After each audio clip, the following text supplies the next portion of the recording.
Muito bem, vamos para a nossa videoaula número 2.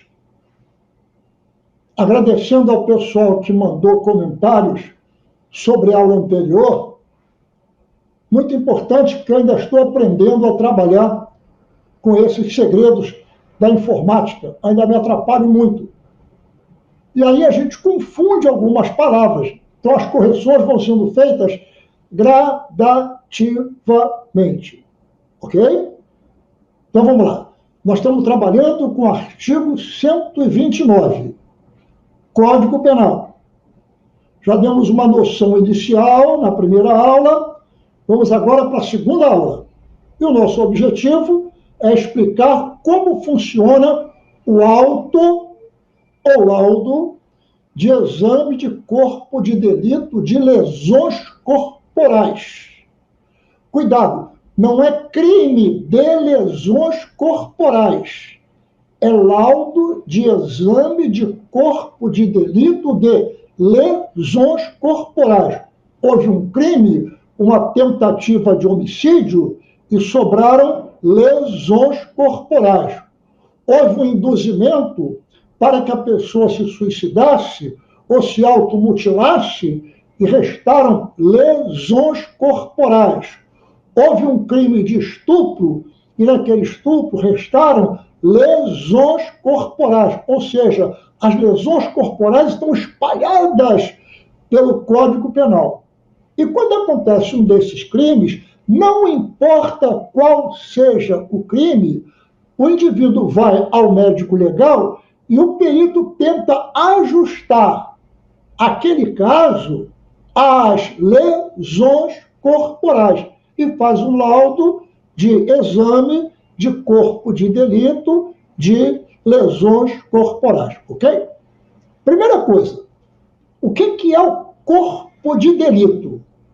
O corpo de delito é o instrumento, é a vítima, é a mancha de sangue, é o cadeado rebentado, é a vidraça quebrada.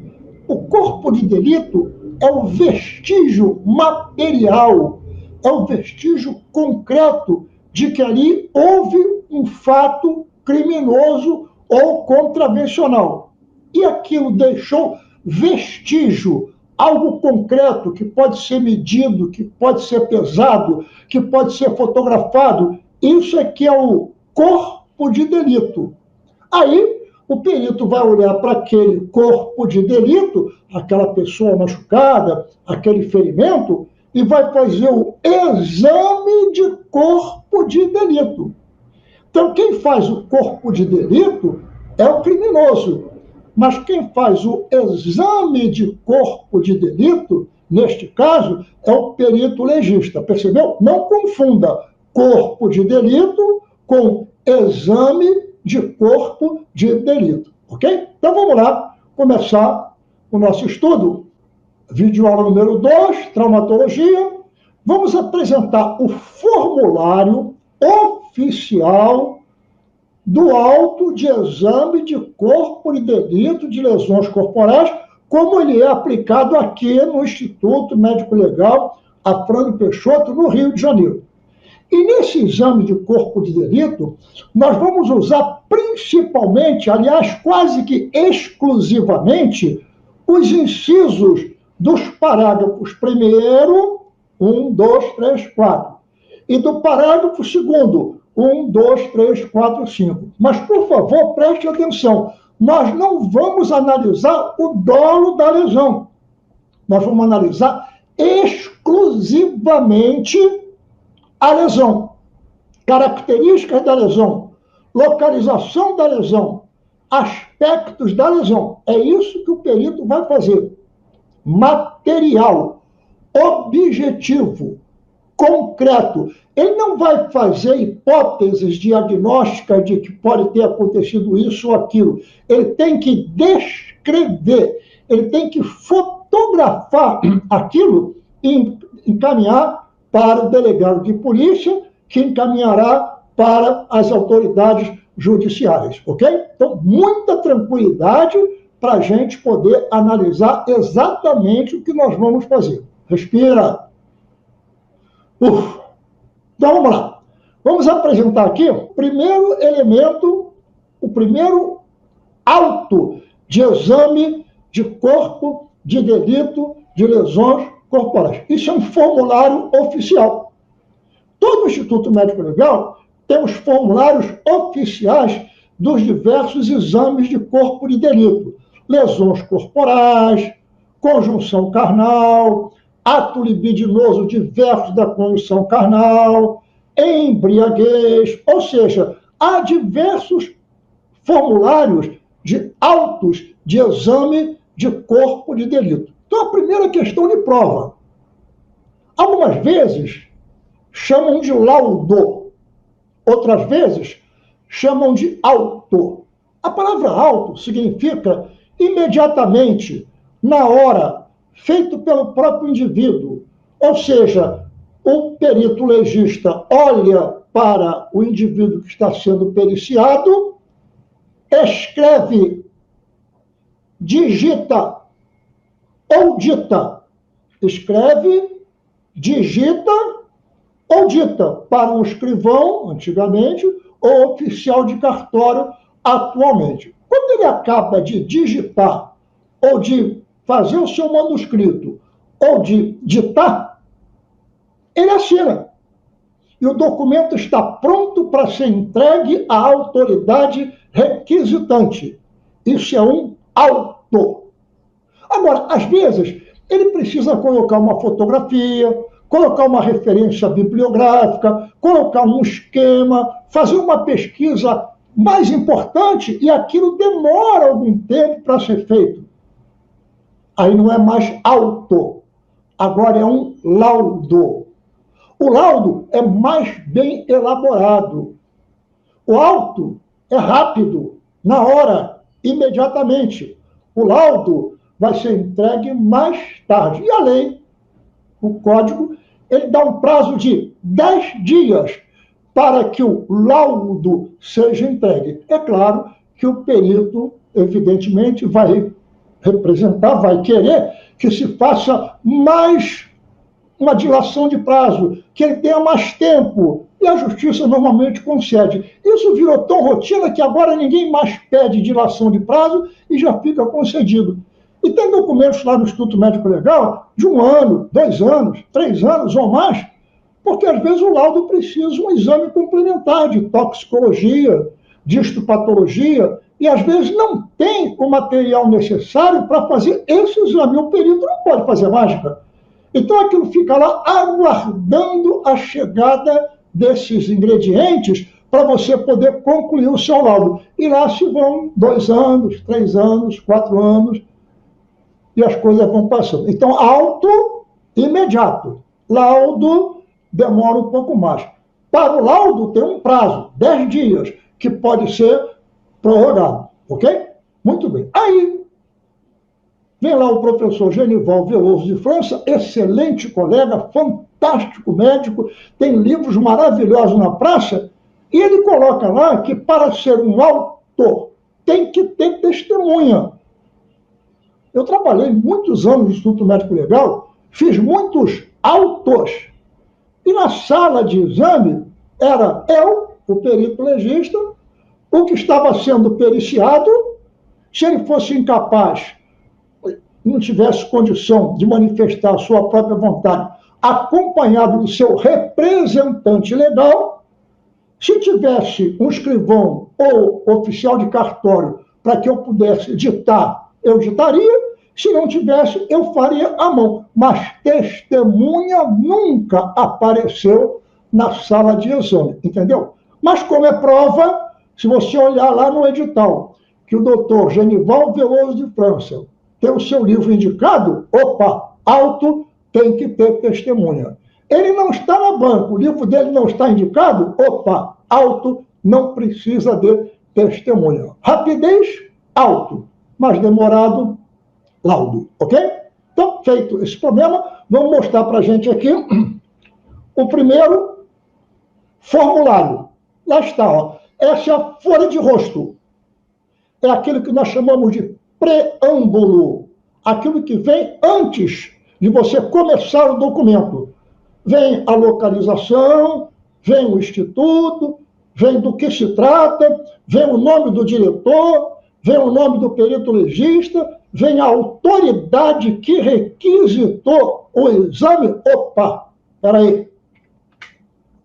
O perito não trabalha de ofício.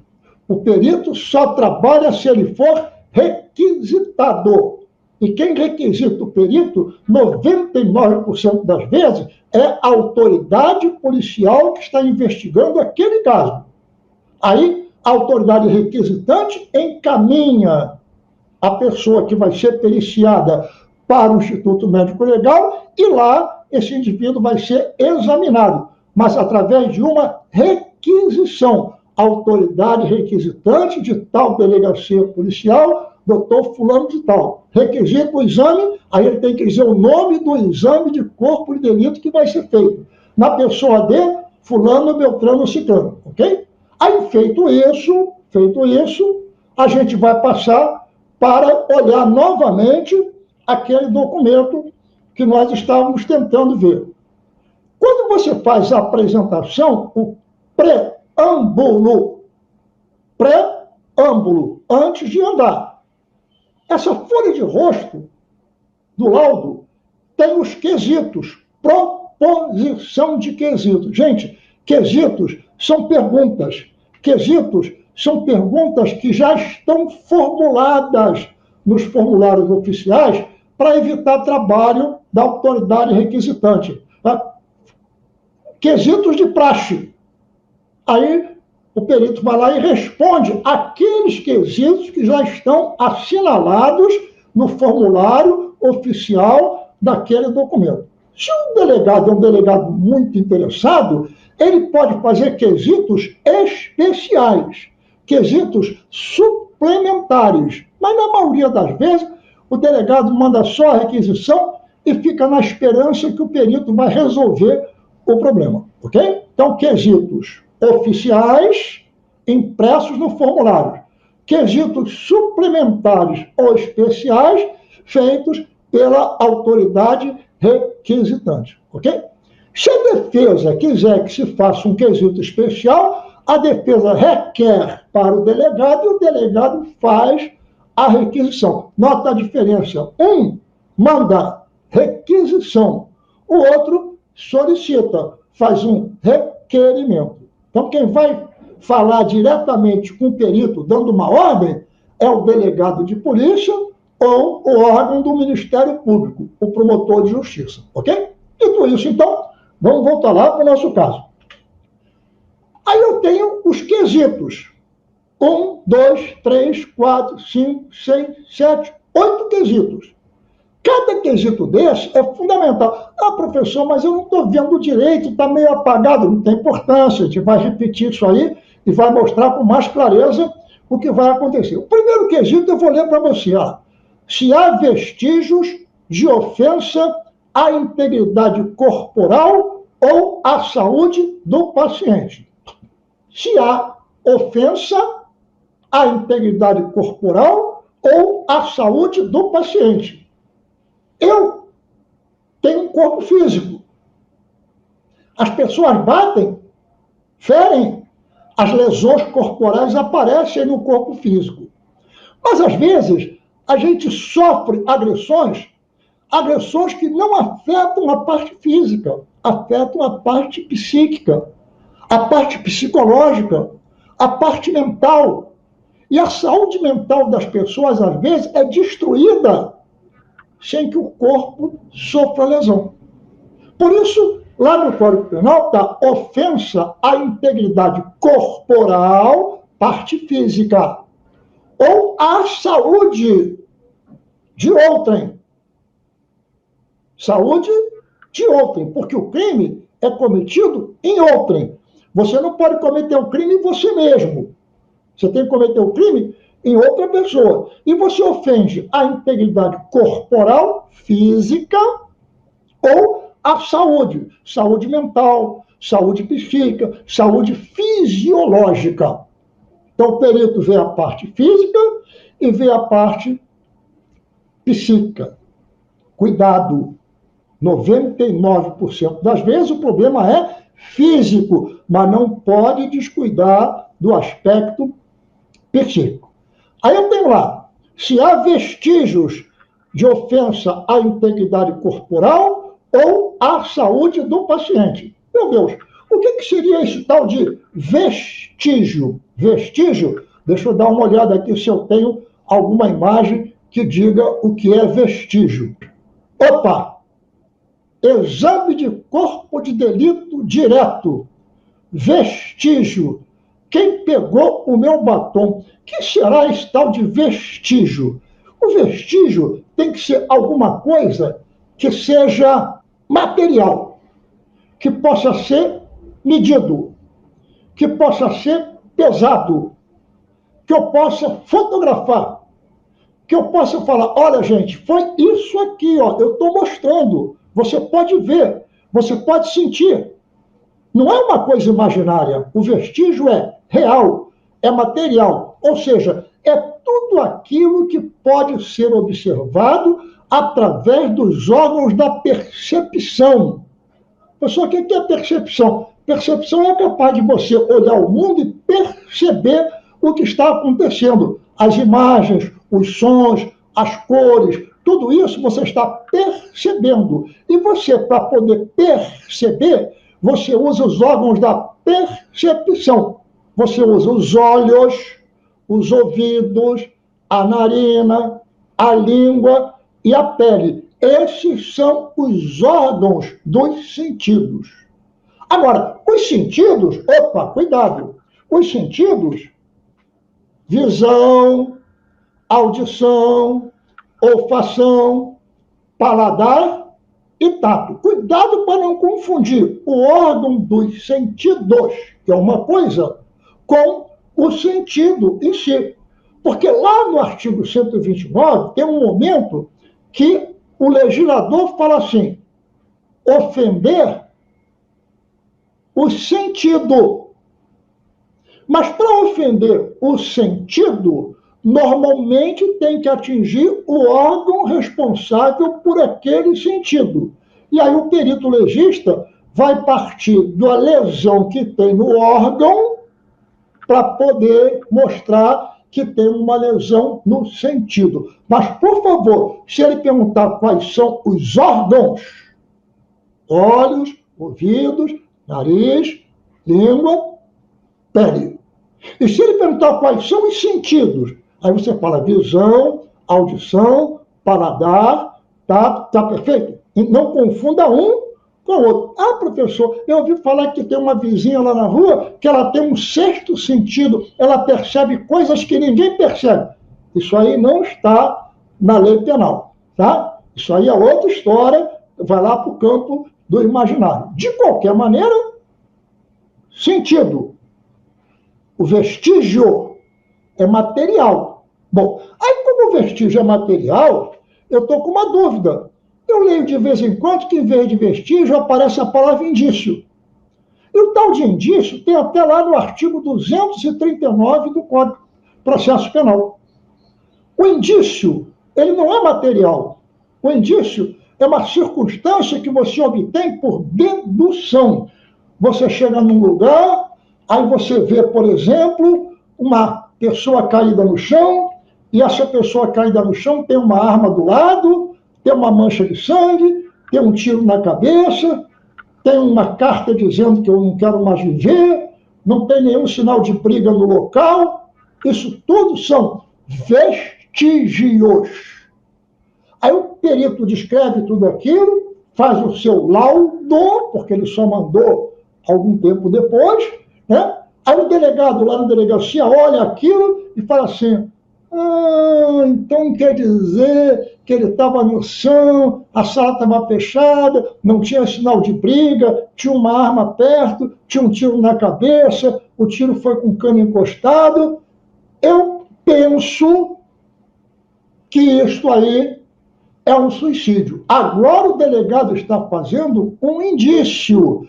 Ele está imaginando o que foi que aconteceu a partir dos vestígios. Ou seja, a gente usa o vestígio para chegar ao indício. E é claro que o indício do João é de um jeito, do José é de outro, do promotor é de um jeito, da defesa é do outro, e começa essa briga que não tem mais fim e só vai parar lá em cima no STF, da maneira que a gente sabe que acontece. Ok? Então, vestígio, indício. Então, o nosso cãozinho aqui, olha lá, será que foi ele que realmente pegou o batom?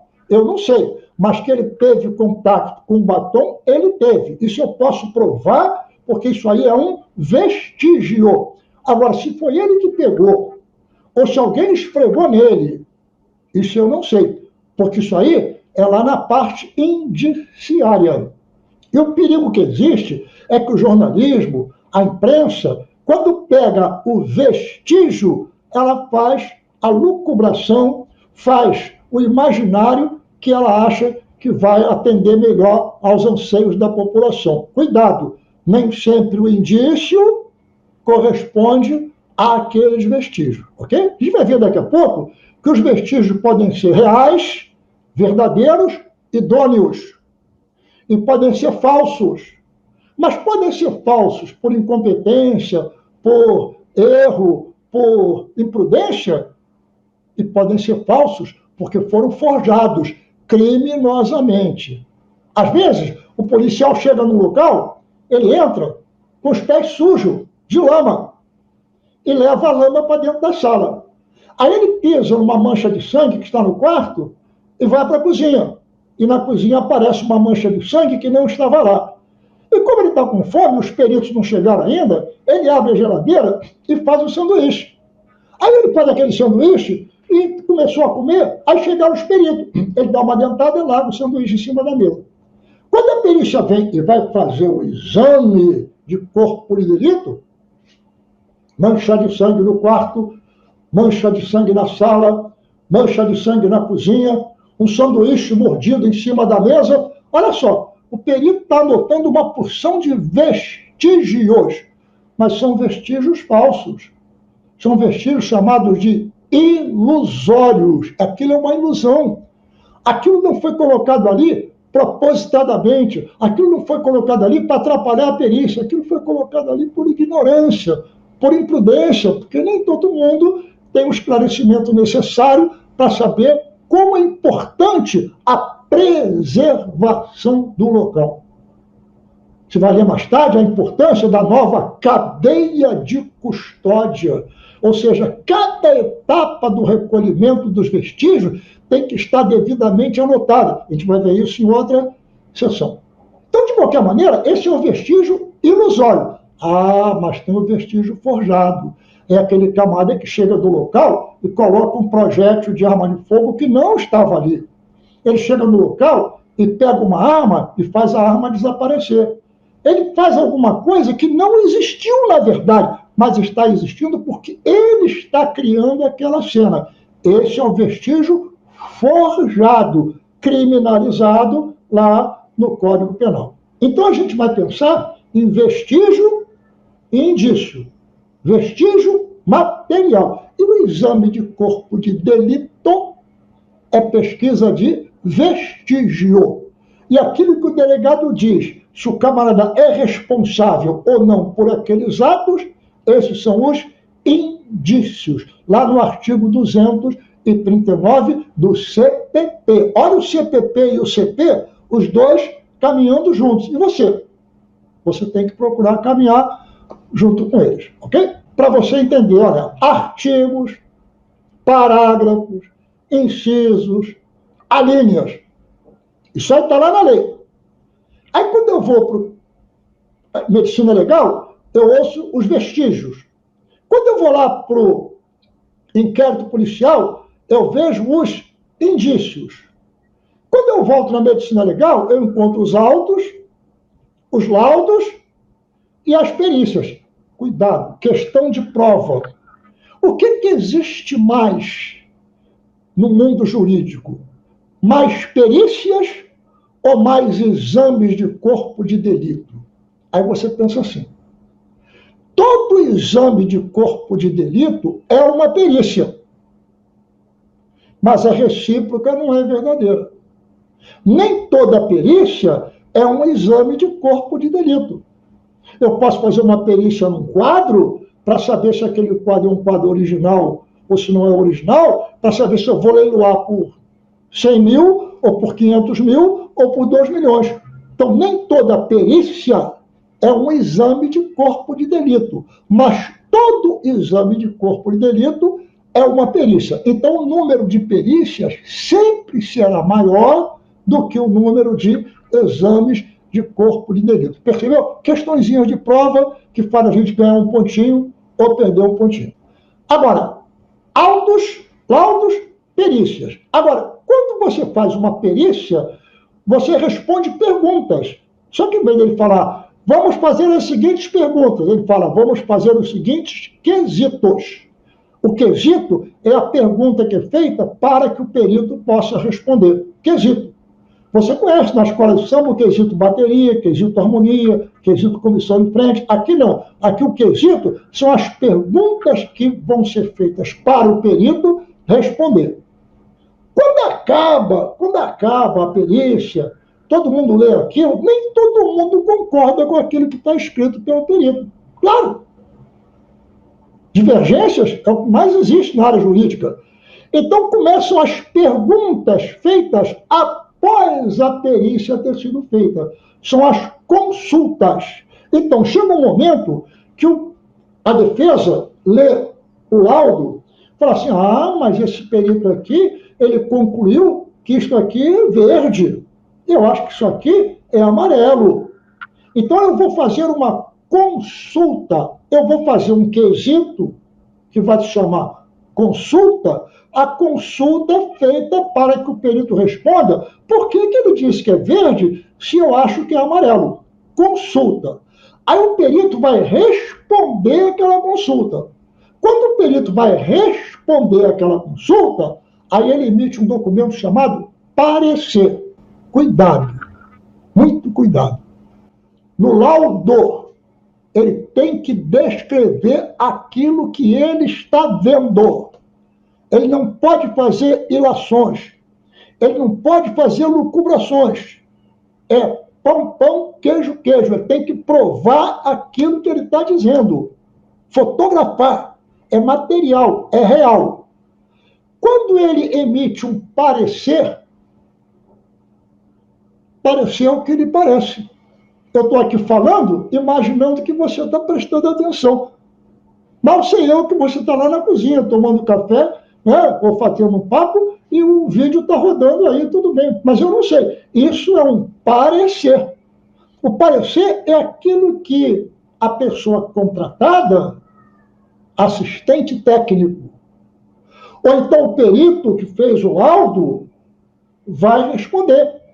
Quando ele responde à consulta médico-legal, ele emite um documento que é um parecer. E o parecer é a opinião dele a respeito daquele fato. Por isso, o parecerista não responde pelo crime de falsa perícia. Porque, na verdade, ele não está fazendo uma perícia, ele está emitindo uma opinião. E na hora da opinião, como ele foi contratado pela parte, na maioria das vezes, ele vai procurar puxar a brasa para a sardinha dele. Ele não está falsificando nada, ele está dando a opinião dele. Por isso é que o documento se chama parecer. Diferente do laudo. No laudo tem que ser a real expressão da verdade. Senão, existe o crime de falsa perícia. Percebeu? Muito bem? Tranquilo? Então vamos lá. Já que nós vimos esses nomes todos que você acabou de ver, a gente vai seguir e vai tentar chegar agora nos quesitos. Professor, legal, porque lá na frente estava meio apagado. Pois é, agora você está vendo exatamente quais são os quesitos do laudo ou auto de lesões corporais. Primeiro quesito, se há vestígios de ofensa à integridade corporal ou à saúde do paciente. Já falamos sobre isso. Segundo quesito, qual o instrumento ou meio que produziu a ofensa? Cuidado, questão de prova. Qual o instrumento ou meio que produziu a ofensa? Lembra na primeira aula? Eu peguei um alicate, mostrei o alicate, instrumento. Aí peguei uma equimose, e mostrei a equimose, lesão. Aí quando eu vejo a equimose, eu falo, caramba, a coisa que bateu aqui não furou, não cortou, mas machucou, contundiu.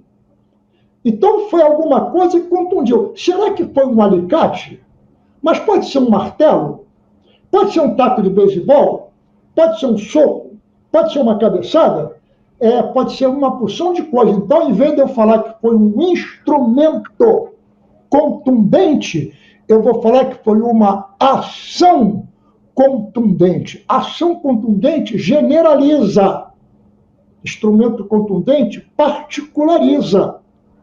Como o perito não encontrou o instrumento cravado na vítima, como o perito não tem lesões tão típicas, que são patognomônicas de que só podem ser produzidas por aquele instrumento, ele fala, olha, eu não sei qual foi o instrumento, então eu vou botar a ação vulnerante, vou botar o meio vulnerante. Então, quando fala no quesito que você tem qual o instrumento ou meio que produziu a ofensa, a maioria dos peritos escreve qual foi o meio, a não ser que ele encontre o instrumento gravado na vítima. Se ele não encontra, ele fala agente perfurante, agente cortante, meio contundente, meio pérfuro cortante, meio generaliza, instrumento particulariza, percebeu? Infelizmente, a maioria dos peritos coloca lá instrumento, e não passa nem pela cabeça que, quando ele bota instrumento, ele tem que provar que foi um instrumento, e às vezes não foi. Eu venho com uma espada, bato com o lado da espada na pessoa, a espada é um agente corto-contundente. E na hora que eu bati com o lado da espada, eu só fiz uma contusão. Aí o perito bate que foi um instrumento contundente. A espada não é um instrumento contundente. A espada pode contundir, mas não é um instrumento contundente. Percebeu? É um perigo botar instrumento contundente, instrumento perfurante, instrumento cortante, quando, na verdade, o meio foi contundente, o meio foi perfurante, o meio foi cortante. Faça essa diferença na sua cabeça, ok? Porque na hora da prova, isso pode valer um pontinho. E um pontinho é a sua classificação. Terceiro, será que foi produzida com emprego de veneno, fogo, explosivo, asfixia, tortura ou outro meio insidioso ou cruel? Resposta especificada. Coitado do perito. Veja só. Ele está lá no Instituto Médico Legal, ele vai olhar uma pessoa toda machucada e ele tem que falar assim, caramba, será que essa pessoa se autoflagelou? Será que essa pessoa tem um distúrbio psiquiátrico e se automutila? Será que essa pessoa procurou fazer isso para provocar a responsabilidade de alguém? Será que alguém chegou lá e machucou essa pessoa porque tem ódio dessa pessoa? Será que essa pessoa machucou a outra porque ela quer obter uma declaração, uma informação? Aí está lá, que o perito tem que dizer se foi tortura ou se não foi tortura. Como ele pode dizer isso se ele não conhece quais foram as etapas daquele procedimento? Ele não sabe o que foi que aconteceu. Ele sabe que ali tem uma porção de lesões. Agora, por que essas lesões foram feitas? Quem fez essas lesões? Qual foi a razão de ter feito essas lesões? O perito não é obrigado, ele não tem como, nem que ele queira, embora alguns peritos, com certos pendores ideológicos, acreditem que tem que dizer, veio da onde? Veio da polícia? Então é tortura. Tem até um documento da Anistia Internacional dizendo assim, toda vez que alguém vier para o Instituto Médico Legal de procedência de quartel ou de distrito policial, mesmo que não encontrem lesões físicas, admitam que foi tortura, porque a tortura sempre acontece nos quartéis e nas delegacias. Isso é um comunicado da Anistia Internacional. Aí alguns peritos com pendores ideológicos não querem nem saber. O cara tem uma marcazinha na testa, tem uma marca no corpo, ou tem umas 3 ou 4 marcas que podem ter sido feitas por um cacetete, ele mete lá, tortura. Mas não é atribuição dele fazer isso. A atribuição dele é descrever, é mostrar que pelas medidas, pela fotografia, pela posição, aquilo pode ter sido feito por um cacetete. Aquilo pode ter sido feito por um determinado agente vulnerante. Mas ele não pode dizer qual foi a intenção do agente vulnerante em fazer aquilo. Só para dar uma ideia como isso é complicado, eu durante 5 anos, quando eu tomei posse como delegado de polícia, através de concurso público, saiu uma nota no jornal que eu era um agente da repressão que falsificava laudos. E eu levei 5 anos indo e voltando ao Conselho Regional de Medicina do Estado do Rio de Janeiro, respondendo perguntas as mais absurdas possíveis.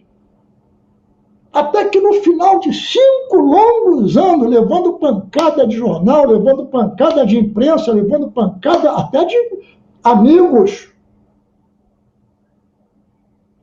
veio lá os peritos especializados contratados pelo CRM, chegaram à conclusão que os laudos não são falsos.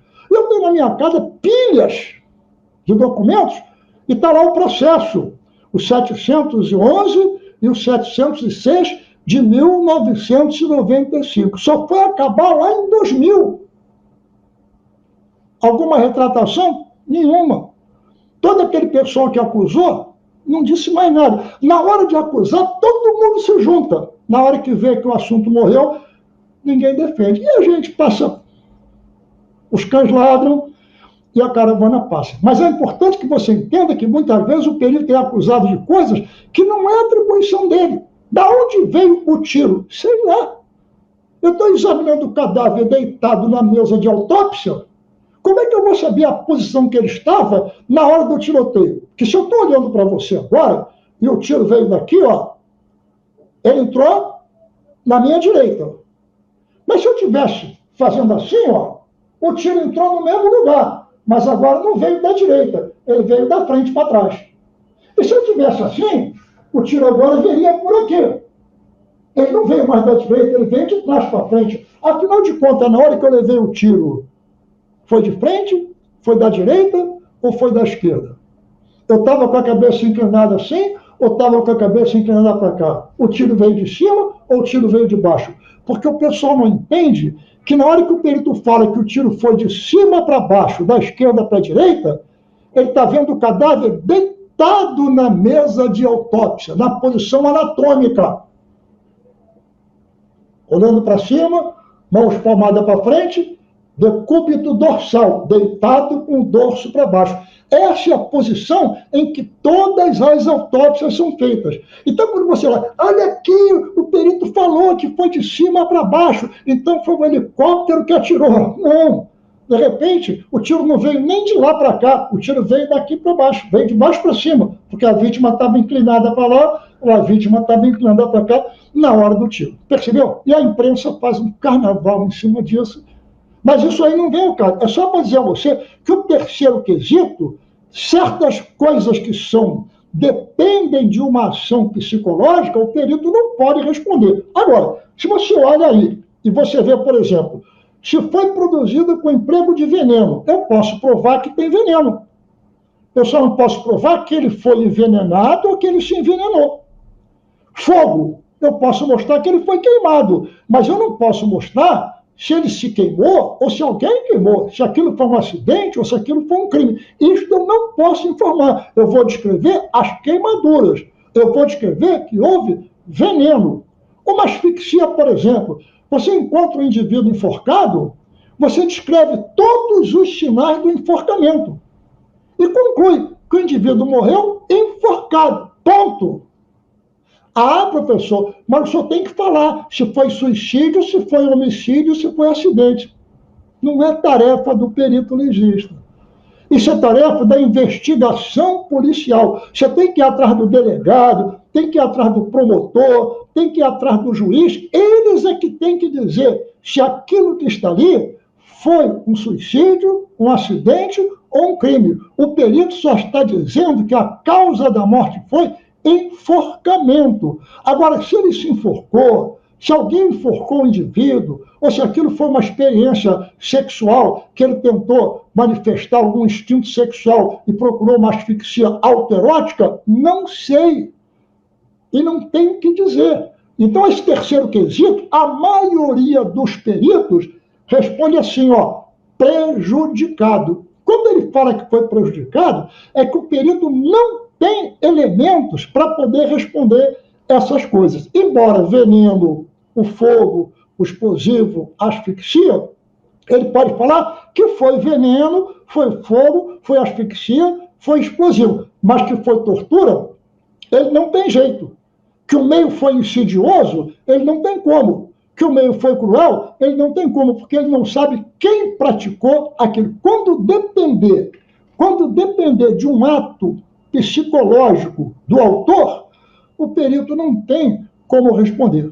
Quando depender de um ato psicológico da vítima, o perito não tem como responder. Percebeu? Por isso o terceiro quesito normalmente é prejudicado. Então a gente vai parar por aqui e deixar você lucubrando aí sobre isso que nós estamos falando. Dê uma olhada principalmente no terceiro quesito do laudo de exame de corpo de delito de lesões corporais. Por favor, quando você olhar esse vídeo, mande seus comentários. Não tenha papas na língua, pode escrever. Eu já estou numa idade que não me preocupo mais com o que você vai dizer. Eu só vou responder e mostrar onde você pode encontrar informação para, de repente, desfazer alguma ideia ruim que você tem a respeito de A ou a respeito de B. Porque é muito fácil ler um jornal e repetir aquilo que o jornal está dizendo. É muito fácil ouvir uma notícia e repetir aquilo que a notícia está dizendo. Mas tem que saber qual é o interesse da pessoa que está dando aquela notícia, o que ela tem naquele momento. Se nós estamos tranquilos, todas as perguntas que você fizer serão respondidas naturalmente. Pode criticar à vontade. A finalidade dessas videoaulas é essa. Já está na hora de eu ir embora. Mais uns 3 ou 4 anos, se Deus quiser, a gente ainda está por aqui. Então eu quero deixar isso aí para a posteridade. Você, quando for aprovado no concurso, eu vou junto com você nessa aprovação, ok? Grande abraço, até lá.